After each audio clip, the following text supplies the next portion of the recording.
Bonjour à toutes et à tous et bienvenue dans ce nouvel épisode. Aujourd'hui, nous allons nous intéresser aux structures en treillis. Vous en avez probablement vu une grande quantité sans y faire vraiment attention. Si nous n'avons pas la possibilité de voir la tour Eiffel à Montréal, nous sommes particulièrement bien garnis en grue ou en tour radio. Si vous vous baladez à la Ronde ou au Vieux-Port, vous pouvez facilement observer de jolis spécimens de treillis dans les manèges. On en retrouve également dans la structure ou les toits de certains bâtiments. Si vous vous écartez un peu des villes, vous pouvez rencontrer une grande variété de treillis en analysant les différents pylônes électriques qui supportent les lignes à haute tension.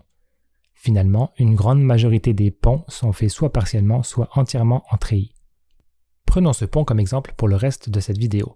Cette structure, comme toutes les structures de treillis, sont composées de membrures qui vont être jointes ensemble dans le but d'obtenir une construction stable et légère. Pour faciliter les calculs, on assimile généralement les jointures à des nœuds constitués de pivots. Évidemment, les treillis sont faits pour supporter des efforts extérieurs comme le poids des véhicules qui passent ou encore le vent. Une petite parenthèse s'impose ici. Dans un système donné, on distingue deux catégories d'efforts. Les efforts externes, qui sont les efforts exercés par tout ce qui est extérieur au système sur le système, et les efforts internes, qui représentent les actions et réactions des différentes sous-parties du système. Dans les méthodes de calcul simples, les efforts sont toujours appliqués aux nœuds. Cela nous permet de négliger les contraintes plus complexes comme la flexion par exemple. Les réactions aux appuis sont également des efforts extérieurs. Ils représentent les efforts exercés par le sol sur la structure et nous pouvons les déterminer en résolvant trois équations d'équilibre. Pour éviter de contraindre la structure lors de changements de température, on modélise généralement une des réactions par un pivot et l'autre par un pivot glissant. Ce type de structure étant basé sur des joints articulés, l'agencement des membrures doit assurer la meilleure stabilité. On parle alors d'isostatisme. Par exemple, si l'on retire les membrures centrales du pont, nous avons alors une structure instable qui se caractérise par son effondrement. Les sondes Joule-Abricole ajoutaient une membrure pour former deux triangles. Dans cette situation, la stabilité du treillis est assurée car il est uniquement formé de triangles. En effet, dans un triangle dont les longueurs des côtés sont fixes, les angles ne peuvent pas changer, ce qui en fait une géométrie idéale pour concevoir des treillis. Bien que la structure soit stable, on constate que si une charge est appliquée au centre du pont, il sera difficilement concevable de négliger la déflexion des membrures à cause de leur grande portée. Ainsi, maintenant que nous savons assurer la stabilité du treillis, nous pouvons augmenter sa rigidité en ajoutant d'autres membrures et nœuds, en prenant soin de toujours former des triangles. Évidemment, il est possible d'ajouter plus de barres que de nœuds. Ainsi, dans l'éventualité où une membrure vient à rompre ou est trop chargée, une autre pourra continuer à supporter la charge. On parle alors d'hyperstatisme. Notez que l'isostatisme représente un degré d'hyperstatisme de 0. Évidemment, plus le degré d'hyperstatisme augmente, plus les méthodes de résolution sont complexes. Comme nous l'avons déjà spécifié, les efforts extérieurs s'appliquent aux nœuds, et comme une membrure est nécessairement reliée à deux nœuds, cela en fait une membrure soumise à deux forces. De plus, comme nous sommes à l'équilibre, les deux forces doivent nécessairement avoir la même direction, qui doit par ailleurs coïncider avec l'axe de la membrure. Elles doivent avoir la même grandeur, mais être de sens opposé. Ainsi, les seuls types d'efforts internes que peut subir une membrure sont de la tension ou de la compression. Il est également possible que, dépendamment des efforts extérieurs, une membrure ne soit pas contrainte du tout. Nous allons maintenant déconstruire cette structure pour en faire apparaître chaque élément. Nous isolons ainsi chaque nœud et chaque membrure du treillis. Plaçons tous les efforts extérieurs, incluant les réactions aux appuis, sur les nœuds correspondants. Nous allons maintenant étudier les efforts internes à la structure. Prenons par exemple le nœud d'appui à gauche. Ce nœud tend à pousser la membrure juste au-dessus. On modélise cette action par un vecteur allant vers l'intérieur de la membrure. Selon le principe du corps soumis à deux forces, l'autre force doit s'opposer. Dans cette situation, les forces pointent l'une vers l'autre, la membrure est dans un état de compression. Continuons le raisonnement.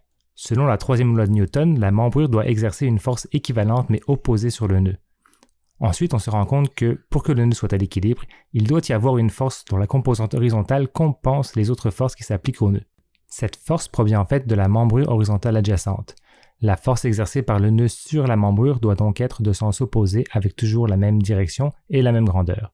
Finalement, on en déduit la force qui s'exerce sur l'autre bout de la membrure.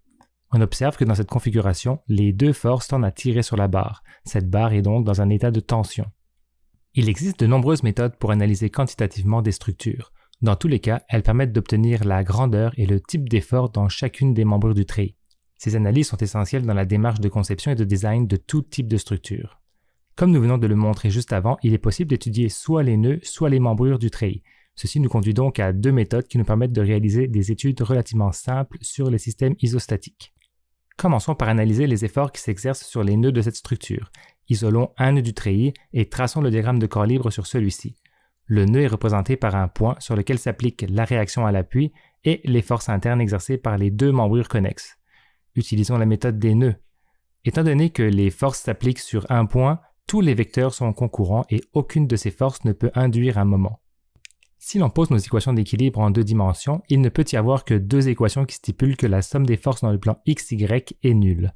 Ces deux équations nous permettent d'en déduire un maximum de deux inconnus, pas plus. Finalement, il est possible que vous ne soyez pas en mesure d'estimer le type d'effort par déduction comme nous l'avons fait précédemment. Dans une telle situation, il est possible de supposer le type d'effort et de regarder le signe obtenu par la résolution.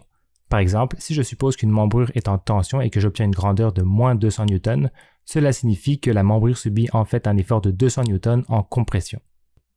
Il est ensuite possible d'utiliser cette méthode sur chacun des nœuds du treillis. La procédure est la même, on fait le DCL, on résout les équations d'équilibre. Ici, on se rend compte qu'il y a trop d'inconnus, car il nous faut déterminer la grandeur de 3 membrures. Ce n'est pas grave, nous y reviendrons plus tard. On continue avec les autres nœuds. Ici, nous avons la possibilité de résoudre maintenant. Et nous continuons de cette manière jusqu'à la résolution complète de tout le treillis. On constate que cette méthode de résolution est très simple. Elle a cependant un gros défaut. Elle est très longue et elle implique beaucoup de petits calculs. La deuxième méthode que nous allons étudier s'appelle la méthode des sections. Ici, nous allons analyser les efforts internes directement dans les membrures et pour les faire apparaître, nous allons couper le treillis en deux parties, ou plus précisément réaliser une section. On isole ensuite une des deux parties du treillis sur laquelle on réalise le diagramme de corps libre. On ne peut couper qu'un maximum de 3 membrures dont la grandeur est inconnue. En effet, contrairement à la méthode des nœuds, les forces ne sont pas nécessairement concurrentes. Elles peuvent donc induire un moment. Cependant, comme nous sommes dans un état d'équilibre, peu importe le point choisi, la somme des moments doit être nulle. Cette équation d'équilibre à laquelle vient s'ajouter les équilibres de translation en x et y augmente le nombre d'inconnus pouvant être déterminés à 3. Il est également possible d'utiliser plus qu'une équation d'équilibre en rotation à des points différents, mais dans tous les cas, nous sommes toujours limités à 3 équations. Il est donc logique que la section ne puisse couper qu'un maximum de 3 membrures inconnues. Si le sens des efforts est inconnu, il est possible de le supposer. Par exemple ici, tous les efforts sont en tension et nous corrigeons notre hypothèse en fonction du signe obtenu, comme dans la méthode des nœuds. Afin de faciliter la résolution des équations, il convient de choisir un point stratégique pour le calcul du moment. Ainsi, on choisit si possible un point où concourent 2 forces inconnues afin d'en déterminer une troisième. Par exemple, les moments produits par les 2 forces qui s'intersectent au point B sont nuls. Aussi, même si un point n'est pas sur la partie du treillis que nous avons gardée, il est possible de l'utiliser quand même. Ainsi, écrire que la somme des moments au point C est égale à 0 est une très bonne stratégie. Dans cet exemple, un système d'équations comprenant une somme des moments au point B et une autre au point C, ainsi qu'une somme des forces en Y, semble être une démarche très efficace. Aussi, lorsque nous avons réalisé la section dans le treillis, nous avons gardé la partie de gauche pour faire nos calculs. Bien que le choix de la section à garder ait peu d'importance quant aux résultats finaux, il est important de faire un choix stratégique afin de nous faciliter les calculs. Dans notre exemple, la partie de droite comporte plus de force, ce qui peut augmenter le nombre d'opérations. Dans certains cas, faire un bon choix peut même nous épargner le calcul des réactions aux appuis. Au même titre que la méthode des nœuds, il est important d'analyser l'entièreté de la structure. On peut ainsi continuer l'analyse en procédant aux mêmes étapes, c'est-à-dire couper le treillis, isoler une partie, faire le DCL, évaluer quels sont les points stratégiques pour les moments, écrire et résoudre les équations d'équilibre. Pour finir, il est important de comprendre que ces méthodes, bien que différentes, sont complémentaires et peuvent être utilisées en combinaison pour analyser une structure. Voilà, j'espère que cette vidéo vous a aidé à mieux appréhender la notion de treillis. La prochaine fois que vous sortirez de chez vous, regardez bien autour de vous, car ils sont partout.